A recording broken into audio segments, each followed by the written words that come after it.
Welcome, Rita. Thank I'm you. so happy to have you on Kitchen Summits. How was your day so far? The day was beautiful, Good. quick. Quick. Yeah. So here we are. I always like to begin by just asking you, how would you introduce yourself? If you were to introduce yourself to a stranger. Like as in like elevator speech?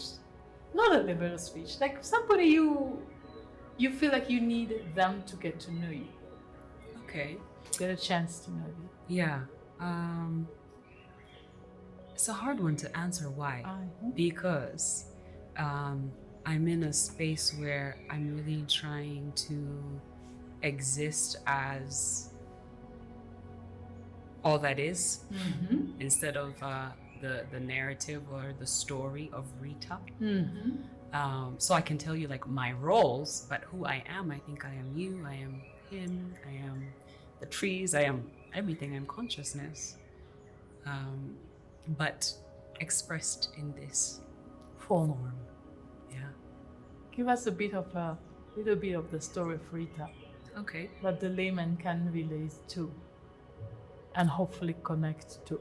Okay, I'm born to Rwandan parents. I spent a long time in the States. I am a mother. What else? I am a creative. I am, similar to you, a student of life. What else? I am born in July, so I'm a Cancer. I am an Aquarius moon, if that means anything to you. Not really. Yeah. But I'm curious. Yeah. I always ask people when they disclose these things, what it means to them related to me. I'm a Sagittarius. Okay. I even had someone do my natal chart in the Indian Vedic tradition. They call it Jyotisha.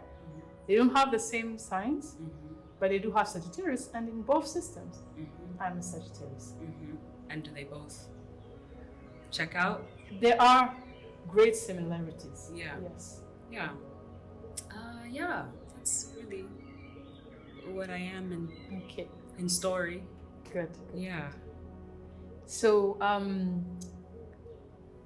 I'm just going to go by what you shared. A mother born of Rwandan parents, spent time in the US, a creative, and then you started by saying you are, and insisting on the consciousness aspect. I think you're the first person I host on this podcast who goes by this rather broader definition, almost reminding me and whoever wants to think about it, how these roles can sometimes take us into boxes, and if we attach too strongly to them. My teacher and one of my mentors used to say, it is a case of mistaken identity. So you think you're a woman, so you think you're so and so's daughter, and end of the story, you're bigger than that. So I'm quite pleased to open up with this broader definition to who we are. And then you said, I'm this, I'm him, I'm Yo-Yuu, and then setting up a common ground. So in this podcast, as I was telling you when we're preparing, I like to ask my guests to bring a number of objects or pictures. It allows us to weave through the conversation with those objects, as in they mean something to them. Meaningful moments, they just mean something. There's one of them that we have already used, the two of us, but I'll let you choose the first that you would like to share and talk about. Well, let's start with that. Okay, let's go. I shared my oracle or deck. It's Isis. And as I shared before, I don't use this as like, tell me what to do or what is the answer. I think more of just confirmation for what I'm feeling. I think sometimes there's doubt, and this feels a little better than asking for other external versions of approval. And I don't use it religiously, so there are seasons where I do pick it up every day, and there are some where I don't need it. But I think Isis, the essence of Isis, is something to be inspired by. It's beautiful. So I want to share with you that as a teenager, I had a passion for ancient Egypt. Okay. I read a bunch of books, and of course Isis stands out. And as you can tell, Isis is. So speak of I am. Come on, I've never Yes. made that connection. Yes. And in her story, Yeah. you know that she brings back her husband brother to life. He was dismembered, and she joins him, his disjointed members into one, and she brings him back to life by the very fact of remembering him. So there's this double entendre, bringing a member back together and just remembering who we are. So this is very much for me the essence of Isis. Yes. And her many powers that we're not gonna dwell on it. I did pick a card, Yes. and you asked me to say an intention or a question, and I'm not gonna share with the audience, but it's a beautiful one. I can just, we will take a picture, but I like the visuals. It's really pretty, and the explanation was read to me. I also have an oracle, which is a gift from a friend. Does your oracle have a story? Yes, a dear friend of mine, Amanda, got it for me when I was going through major transition and a space of just like unknowns. Yes, and she saw it and she thought that that's what I needed, and indeed is what I needed. Yes. So the oracle I have, I pull it out for friends or with friends, and I like to just get a sense of, do we connect to and with it? But the friend who gave it to me is the one who designed it, so it carries great meaning to me. The Fembot oracle. What's it called? The Fembot oracle. It's a beautiful one. I'll show you. I'll show you later on. So it's interesting also that you're probably the first guest that I host with whom I sit, connect, and we kind of set the stage for the conversation on a whole different plan. Asking and speaking to and going for a card on an oracle deck. That's one. So for some people watching us, it's a bit woo-woo, and life itself is woo-woo, guys. We don't really know what's going on. and out there. It's interesting. And then you spoke about the time you received it. You were in great transition and many unknowns. Do you want to share something about it? Sure. This was like, were we in the thick of COVID? Maybe towards the endish, not Lockdown? the endish, but yeah. Well, we were allowed to travel then because I was in the States when she in between two lockdowns. Exactly. We had two lockdowns. We had many, it felt like. Yeah. Time morphed. So what was going on? Yeah, I was in a place where I just felt like my surroundings were not fitting where I was internally. I was ready to live differently, and I also just felt very disarmed. Would that be the right term? Where the tools and the patterns that I used to rely on to feel safe and secure in this world were no longer hitting like they used to. No longer serving. No. And also at that time I'd gotten this message that I was to create Yo-Yuu. Tell us more about Yo-Yuu. Yeah, so Yo-Yuu is a sanctuary for self-inquiry, for retreat. We also really want to bring forth indigenous wisdom to usher people back into that wisdom of how to live in connection with everything around us. But yeah, so I'd had that vision, but I was like, what? How? Okay. You know, just Because that was not something no. anywhere close to your mind, your No, thoughts, your no. ambitions. No. But I was open, and yeah, I think just being open and saying, okay, I'll be the vehicle, I'll be the vessel, and things came together in this very organic way. So you had the place already. You found the place Nothing. found you. The place found me. Okay. So in I have said never been, said but vision, let's I get did really see the woo woo. pictures. Yeah. In the vision, I saw exactly what the place, like what the landscape was. So I knew that there was water. I knew that there were volcanoes. And yeah, after I came back with my deck, I asked a taxi driver that I've been Just like that. just like that. I was like, hey, do you know of anything? Da, da, da. And he was like, well, yes, I do. Yeah, it was really And so off beautiful. to In Burera. okay. Yeah. So yes. You knew the region before? No. You had never been there? My My God God. was so. Yes, we visited, and I think in my body I just knew. It was a big yes. Yeah. You know, those views and then the Twin Lakes, the mountains around. Certainly beautiful. Yeah. So many beautiful places down in Rwanda. I know.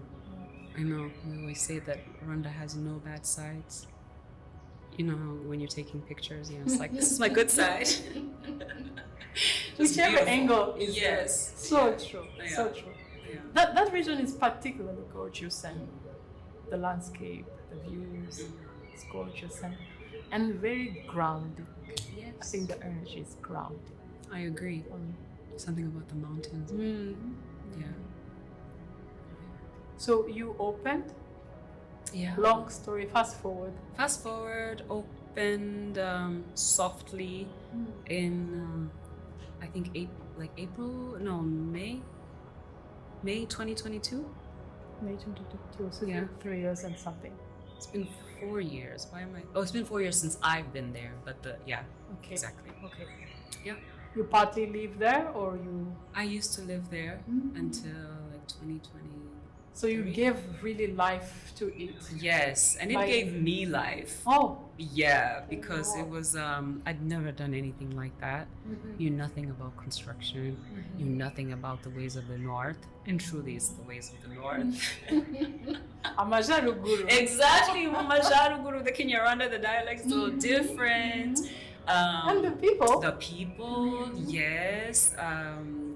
And again, a lot of unknowns of like, how is this going to come together, you know? But it was very much just like spirit led. I always say it was like a Bible story, really rooted in faith, not based on what I could see.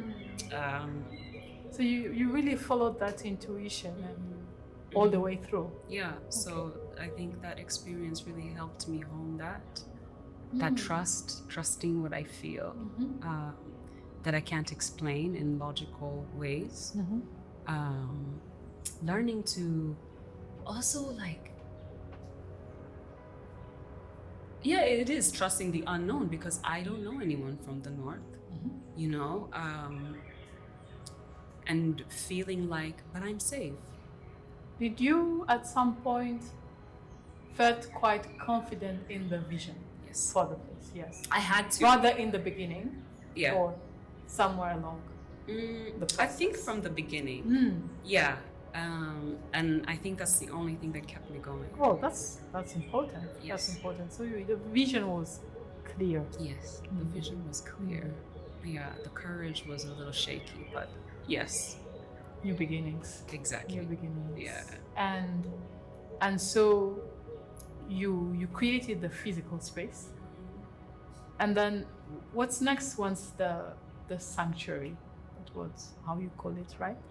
Once it's built, you open it up to groups, to individuals, you have your own offerings. Like, how does it work? How does it work? Well, it's taken. I remember Yeah. that I saw, I got an email from you, I think it was at some point on your newsletter, Yeah. and you just said something.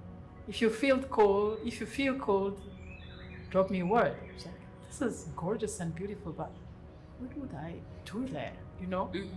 It was not your standard retreat place. Let's say I've been to retreat places who have like a bunch of teachers lining up and yoga and meditation and what. I mean, I think of Omega, of places I know well in the US, even other places, you know.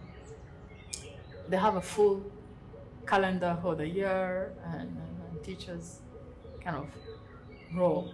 Yeah, I think those things. So on your side, how does it work? It felt really different in terms of also vibe. It was very inviting, but it was like invited to what? Go and be. I like to be by myself, and this is something I would personally do. Going on a self-retreat instead of going to a hotel place. I think once a year I do that actually. I go on self-retreat, on personal retreats. And that's something also I learned, or I got from the lockdown times, the need for really silence and quiet, solo space. There was a before and after that. I think maybe more people feel that need. But really, when I got that email of yours, I remember thinking, okay, maybe if I want to go on a self-retreat, I'll let her know. Yeah. I've never wrote back, but it's in the backdrop of my mind. When the time is right. I mean, you've heard the saying that we are all our own teachers. We are the masters of our self, and I'm really a big advocate for people having the space to hear themselves and really discovering that the answers are within. And self-inquiry, and you have all the gems inside of you. You just need. I think that space plays a huge role. It does. In fostering that and making us feel safe to do that. And the teachers and shamans, they are very helpful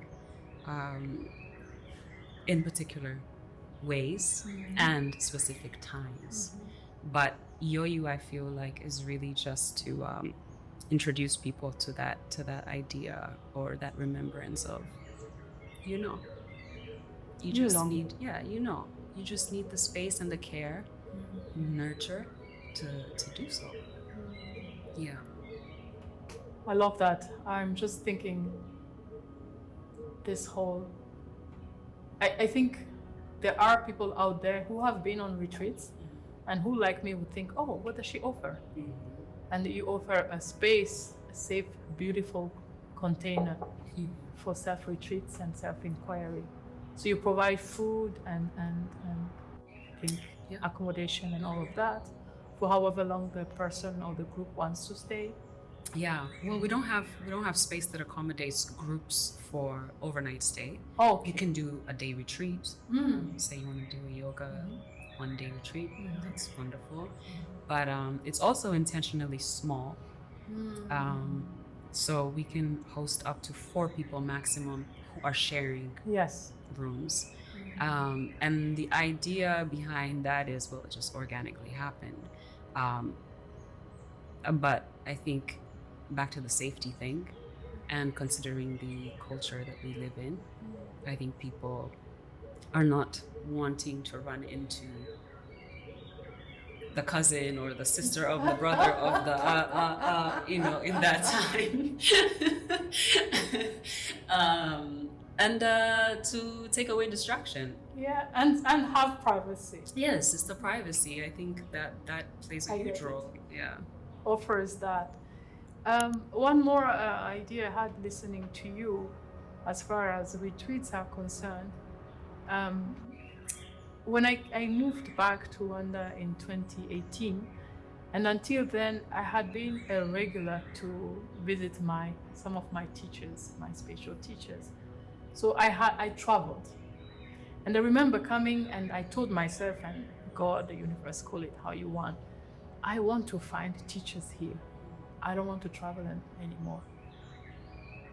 Long story short, I met this man who was taking care of the forest of Buhanga. And every time he said anything was a powerful spiritual teaching. It's like this one doesn't even introduce himself as a spiritual teacher, but definitely the place itself, it was a sacred ground. He was symbiotic. His nature, the nature of his relationship to the place and with the guests was one that, inspired awe and reverence, truly. And I think there's that to the mountains. There's that to nature. When we look at it, we say this is nature, but it reminds us that we are part of it. So yes, yes to the container, the place matters. It carries something in and of itself. All my friends then who came to visit, I would bring them there, and most notably people who were into yoga or stuff like that connected a lot to him and with the place. Okay, so is it like it's like a lodge? No. It's you pay 3,000 francs on Irembo. It's one of the many sites that we can visit under RDB, and you get a guide who is basically, if you go with me, it's a translator, because you don't even need a translator, but you have to have a guide. And then you find Joseph there. He's now retired. But whenever I have friends coming, I ask him to be there. Nice. Because he knows, and you have a famous tree which is made of 3 trees hugging. And then he says it's so poetically, so it is said to be the founding place of Rwanda. Is it? Yes. I need to visit. Oh my God. Yeah. You have to. Yeah. You have to. Yeah, and I think I totally connect and applaud you for going all the way to making it happen. Thank you. And developing this connection with land, not in terms of ownership, but in terms of service to yourself and community. We live, this country is small in size at least, and I've always said, I've traveled places, I've felt connection to some places, like a special connection. Why can't we have this here? Yeah. So I found Buhanga, and I found actually other places which I love. I love the Nyungwe forest. Particularly, they're just full of prana, full of energy. And so, yes, so great. And when you said indigenous medicine, is that the word you use? Wisdom. Yeah, but medicine comes under that umbrella. When we're sick, knowing that like this plant can help us with this. So Joseph is very knowledgeable. Every plant around. Sounds like I need to know Yes. Joseph. Yes. Yeah. I brought a few things that I potted on my balcony. The most well-known, like the muravumba and hapes, aloe vera, but there's more. Yeah, there's like so many. One time this person in Burita was like, "Nta giti kitavura." Yeah, I'm like, right, but we don't know that, So that's that, like living in active communion with nature, and then also ritual is a big one. I feel like the ones before us really lived that way, and it was a balm for society in many ways. So finding whoever these teachers and elders are that can. You need to meet Share Joseph, that and he will wisdom. tell you the place. And I might suppose it there in the Buhanga forest. That's where the Mwami, the king, came to receive powers. And then he would go through sacred trees, imivumu, that you also see in Kiyovu, and they're around gates, and because they're protectors. And he would receive imitin, the powers.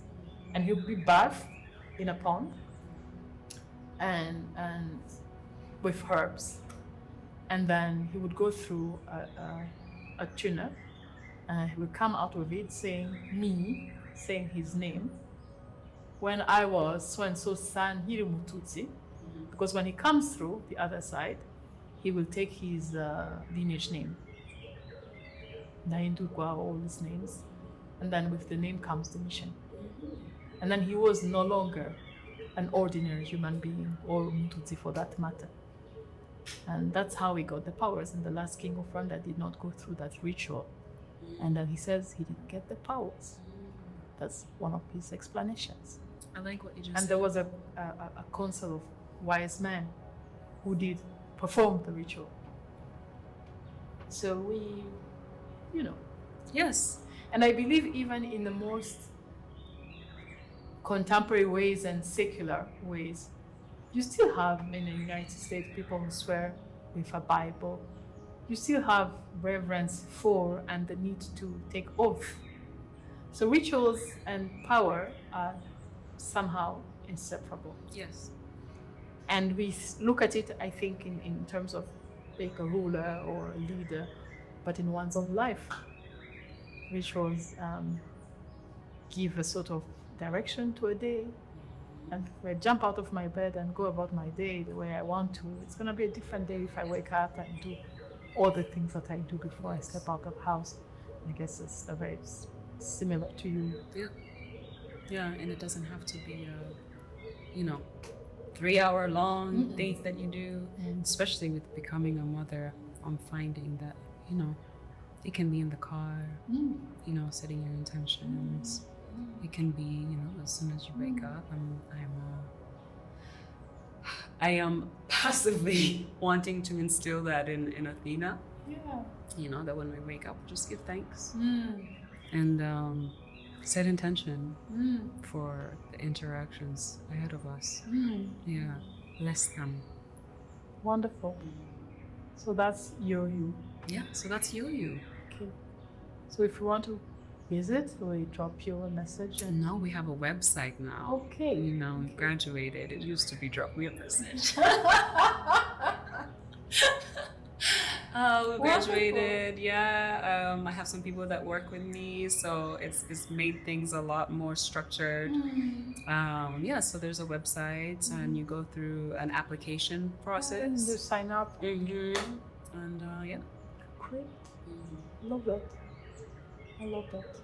Is there anything you want to add to your journey around the creation of Yo-Yuu and maybe where you want to take it?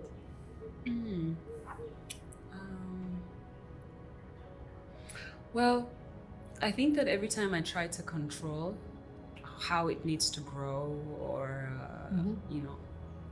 pivot, it doesn't really work in my favor. Okay.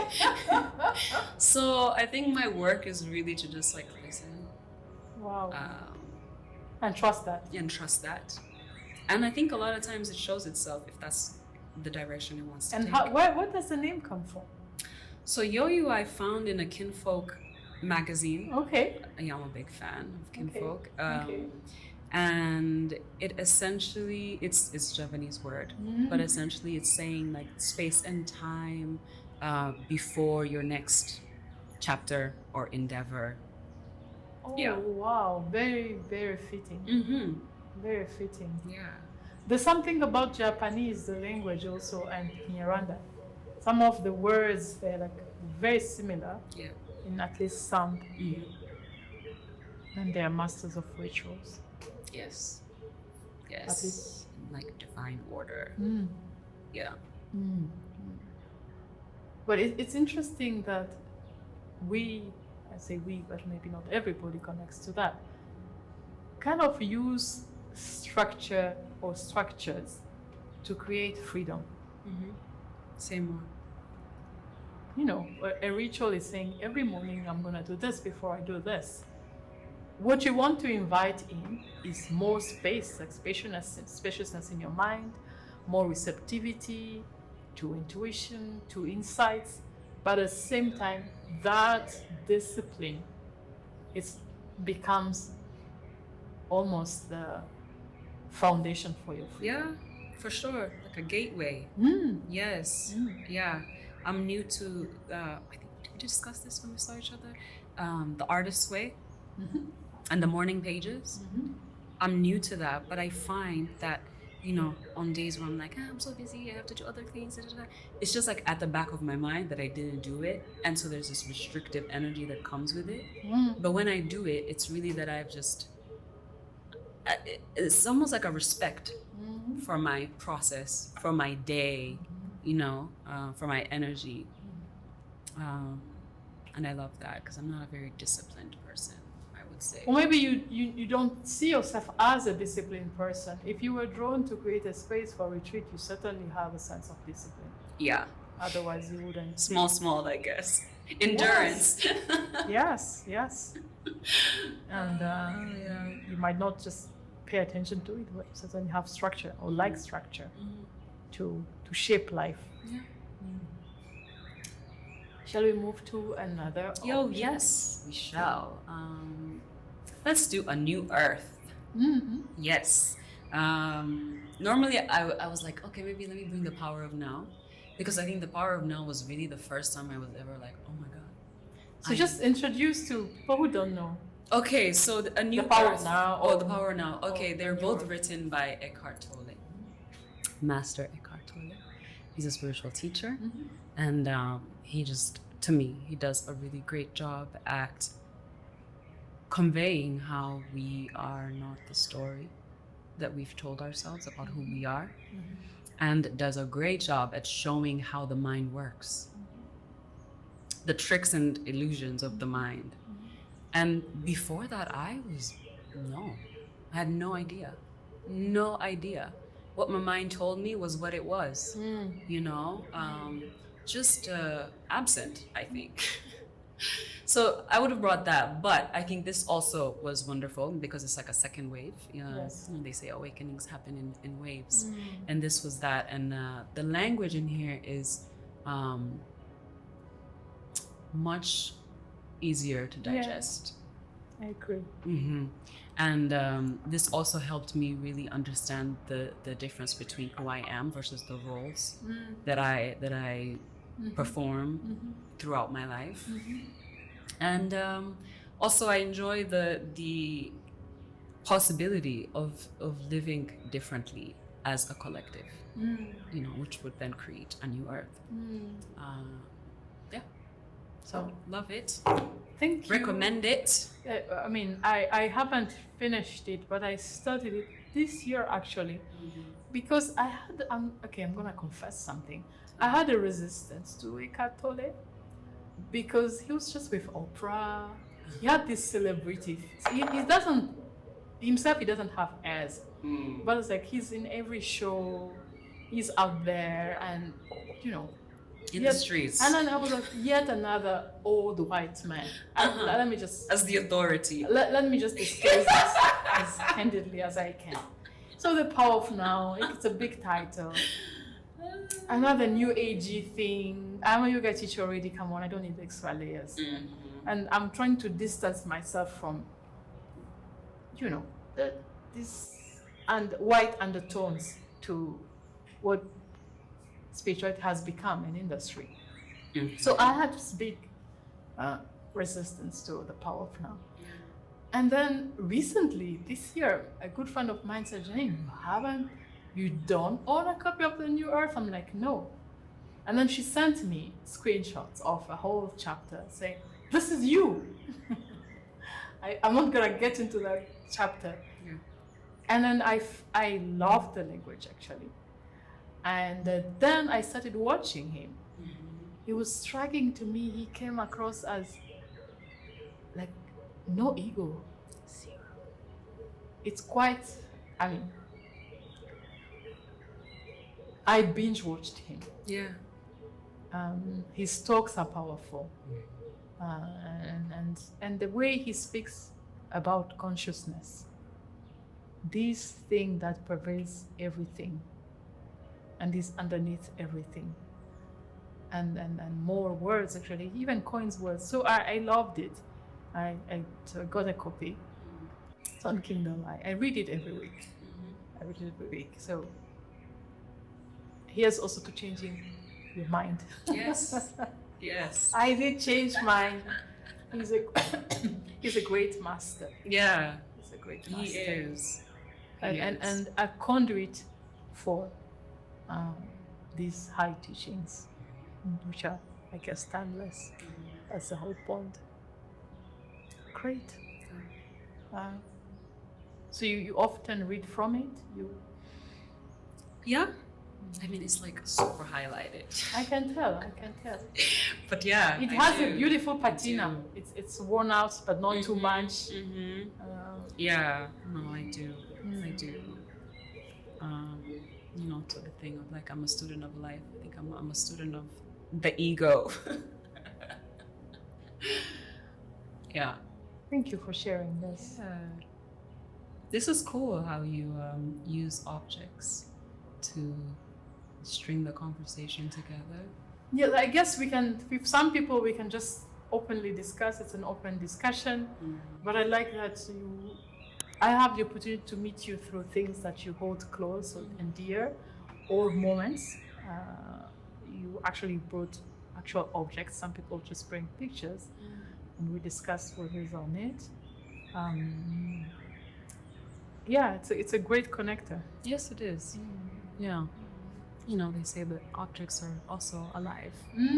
Yeah. Yeah. And so the other one is this necklace that I got after giving birth. And I think everyone who's ever asked me about motherhood, I'm like, the birthing process is so powerful.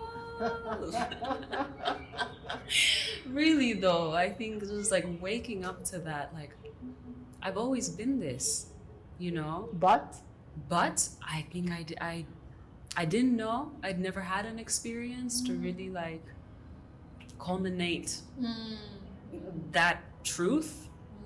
And I think it's a great reminder of like I'm actually a portal for life, and that really brings a lot of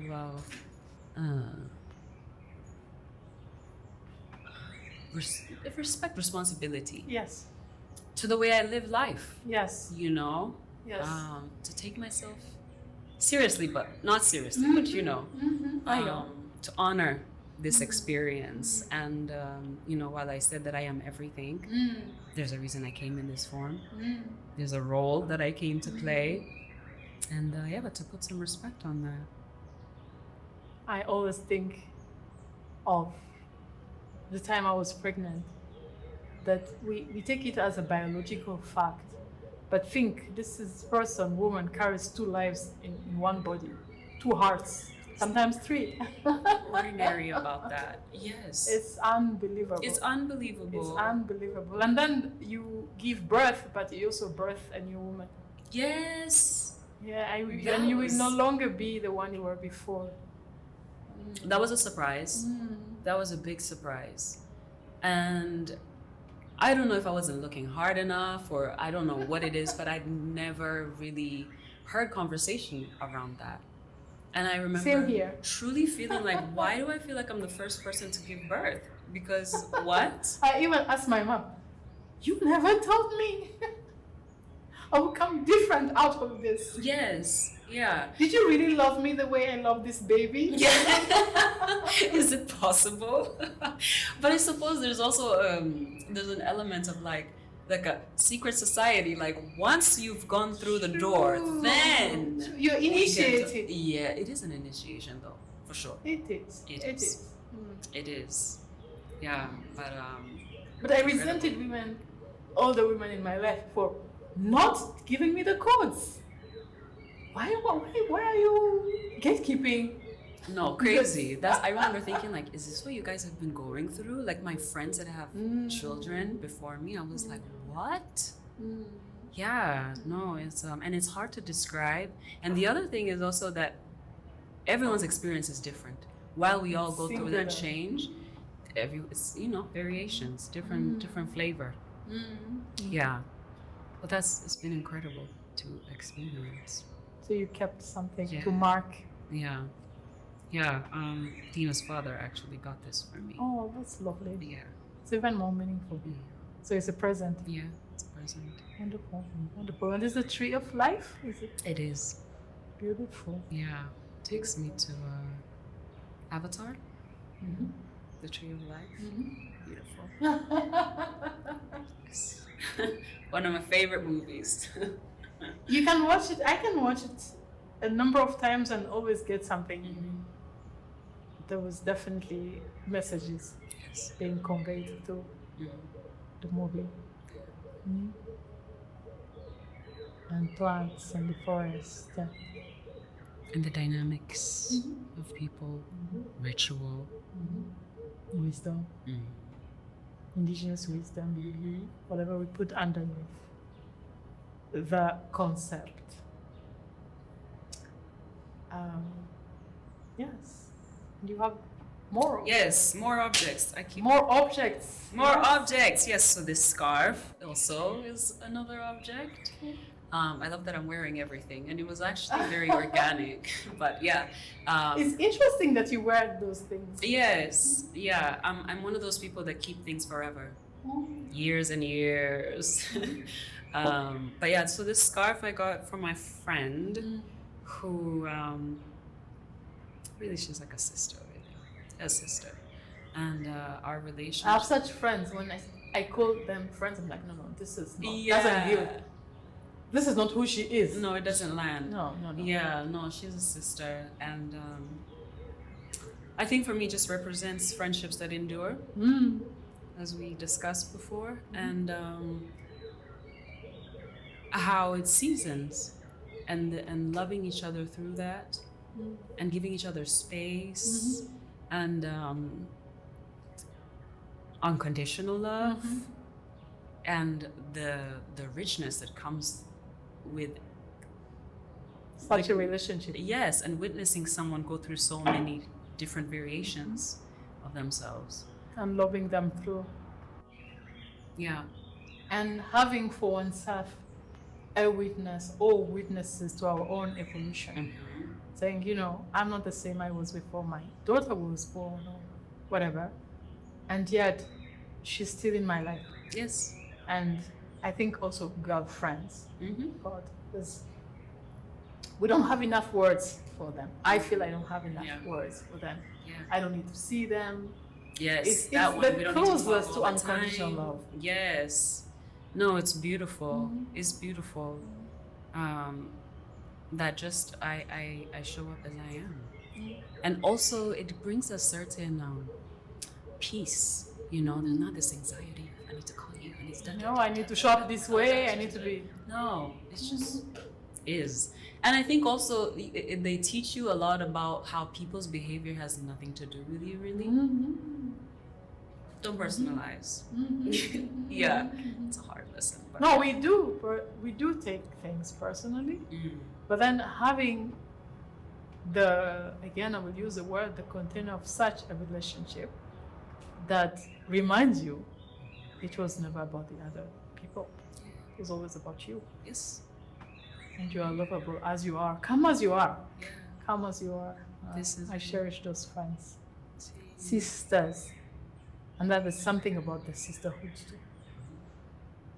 Because I learned by watching them. One of my best friends, her firstborn was born 3 months before my son was born. And so I learned a lot, even how she gave birth and the baby and all of that. So we journeyed together. We went through very similar things. Different from trauma bonding, though. No, it's everything but trauma bonding. It's everything but Because trauma that can bonding. definitely mask itself as like we're really that can tight, exist go too. together.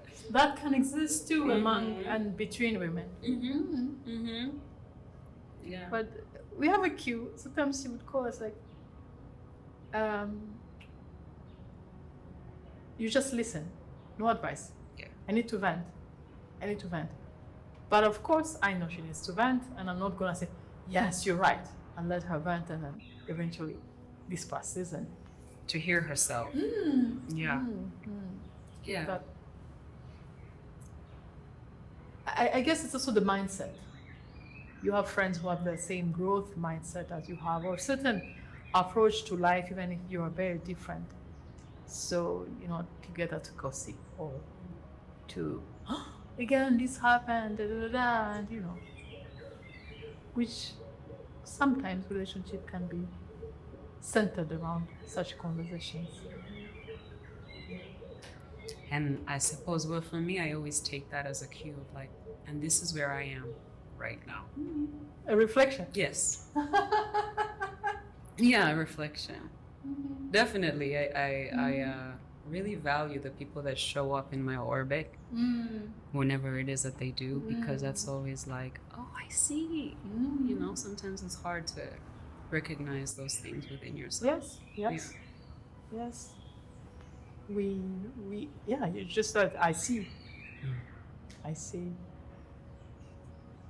And last but not least, I like the order. That was nice. This is a photo. Not planned. Of myself and my father, who is no longer here in physical form. I think that nothing dies. The relationship is ongoing, and I think that this was the first portal opening to the spirit world, and realizing that that's real.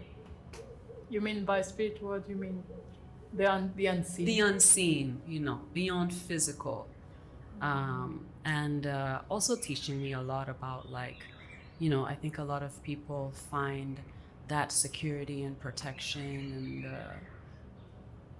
and safety in the world through the first male figure in their life. And I think because I didn't have that, I really was invited by life to explore how else can you feel safe, how else can you feel protected. And I've gone through so many waves, searching for it in men, lovers, boyfriends, searching for it in career, searching for it in social circles, status. But in the end, it's like the alchemist. It was inside all along. I didn't need to, do all of that. I'm grateful for that. And also about death. Yeah. And what is everlasting? What is everlasting? I don't know for sure, but I think that what is everlasting is, back to the top of the conversation, when we really are the consciousness that, lives and breathes in all of us. I will leave this body. We all will, right? That's certain. That's where we're headed, all of us. Granted. Yeah. But I don't think that this experience is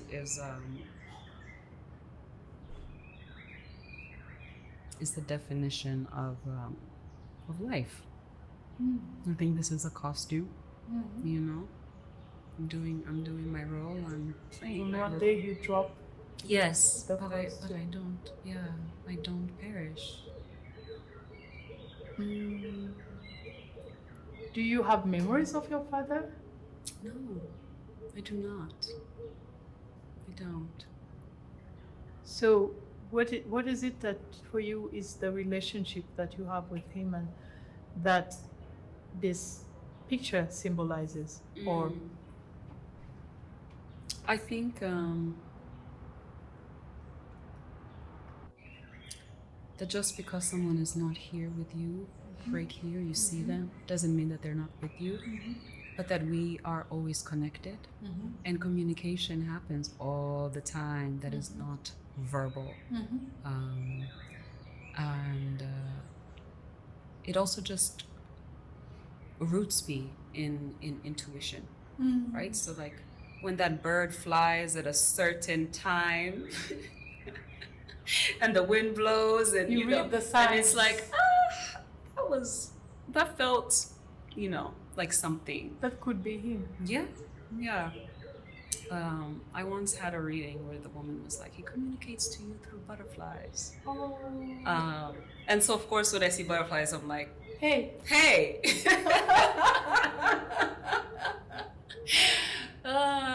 Yeah, but I think it's taken me a long time to trust that and to honor it.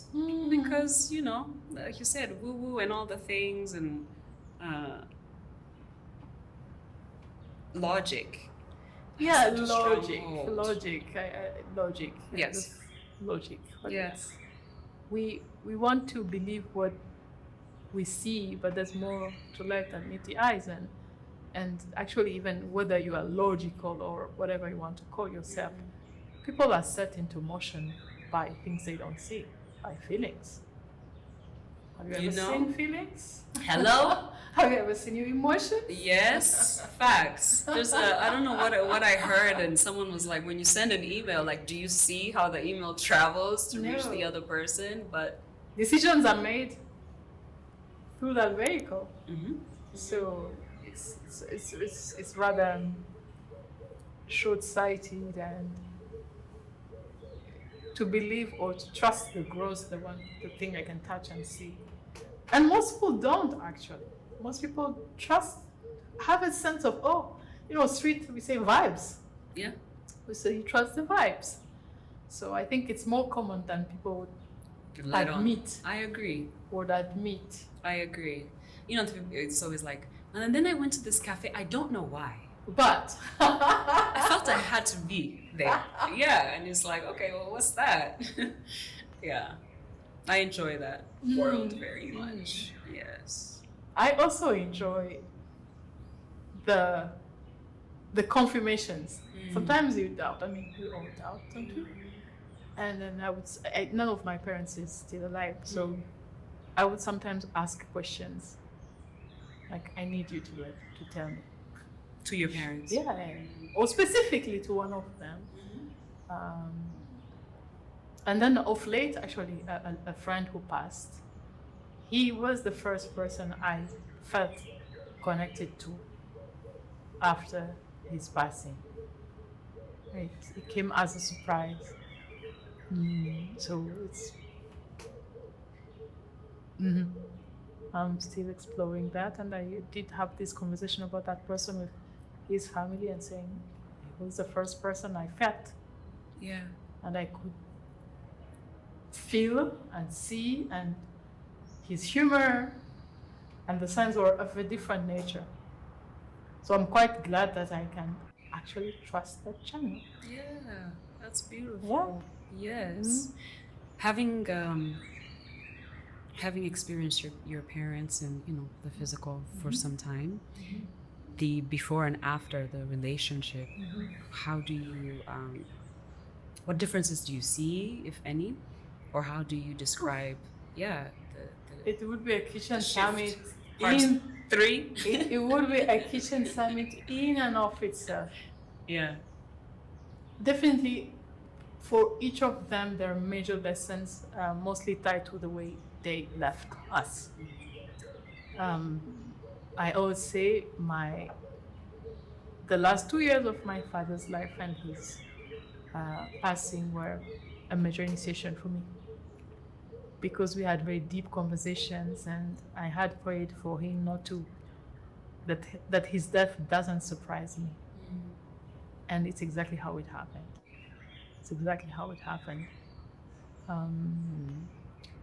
And we had very profound conversations, which I don't think he ever had with anybody, for that matter.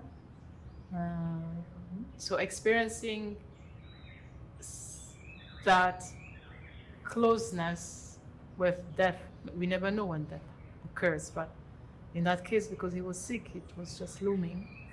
And it was very, very profound and very tender,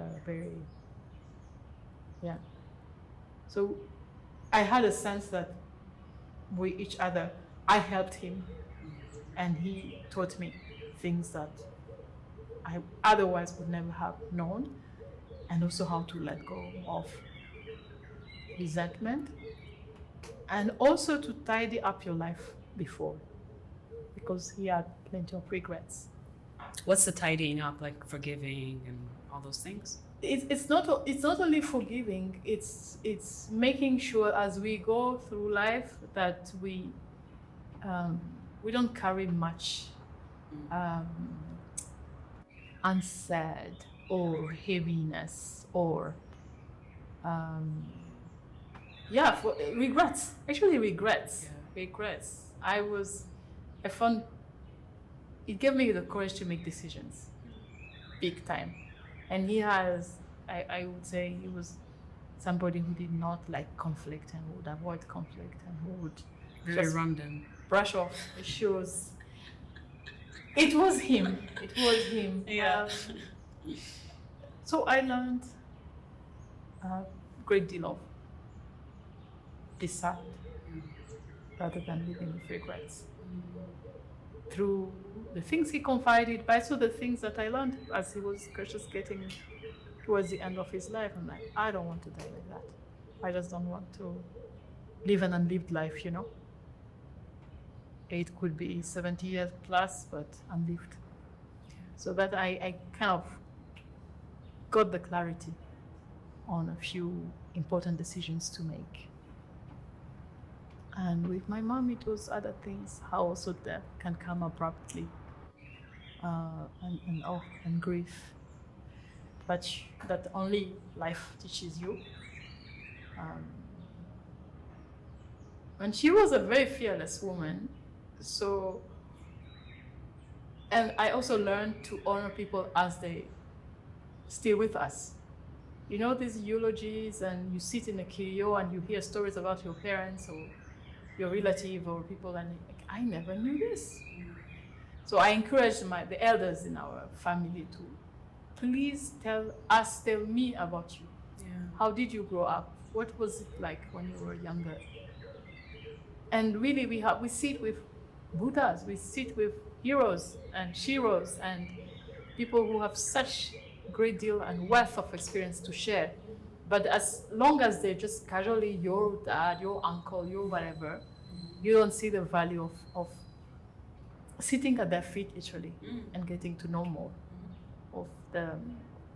more about them, the events that shaped them, the wisdom they gleaned all along, because they maybe not even see themselves as such. And we are surrounded by mentors, but we need to take that time and to carve it off and celebrate them. So I think I developed a love for birthdays of the elderly and to mark them and to make them or long dinners or just time spent with people of a certain age, I would say. I love that. I love that because it's a tendency to worship, an ancestor or anyone. But what about right now? Yeah, next to me. Next to me. Yeah. This is just thinking in the picture here on the table. So we often wrap the conversation with one question. If you watch the podcast, you already know the question. It's a play around my name, which means student, and I always say, and you brought it up, but you can be a bit more specific. What are you currently a student of, Rita? Da-da-da. I am currently a student of balance.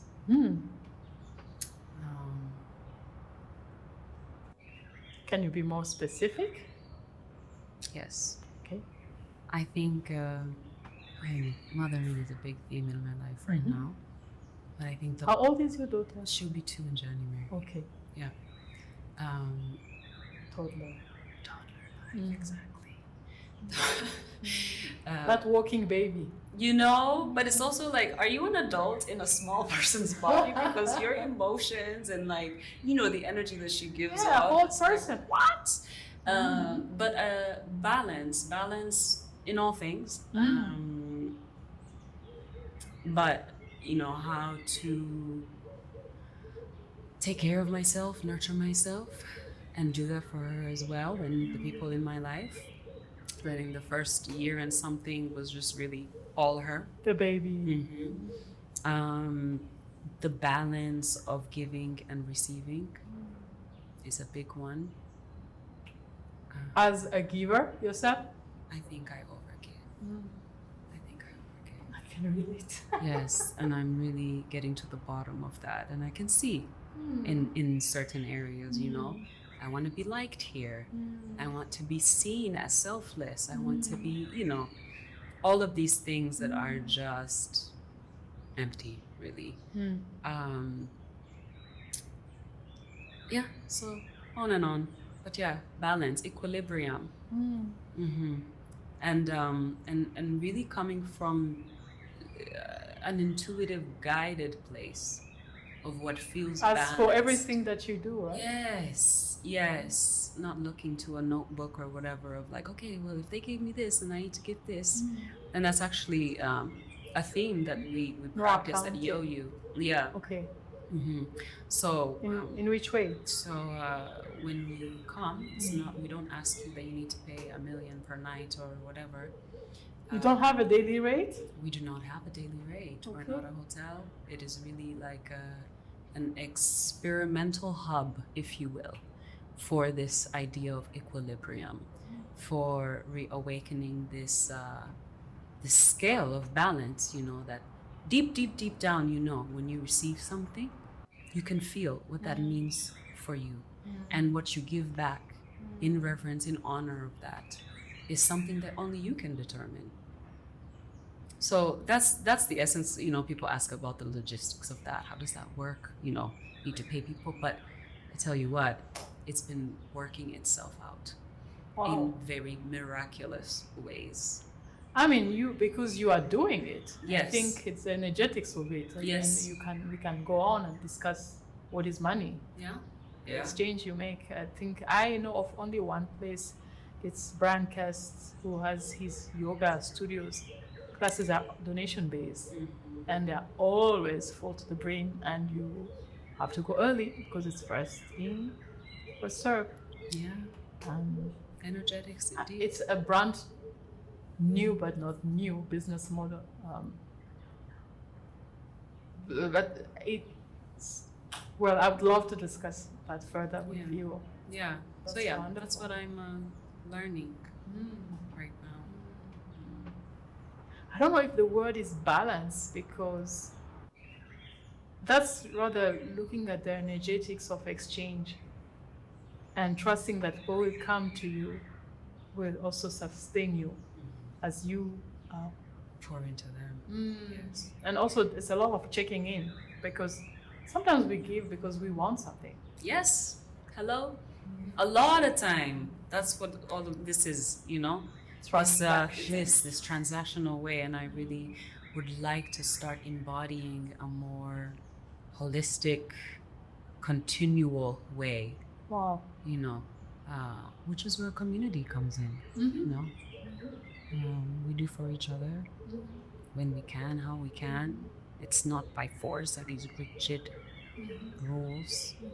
But yeah. And using your life as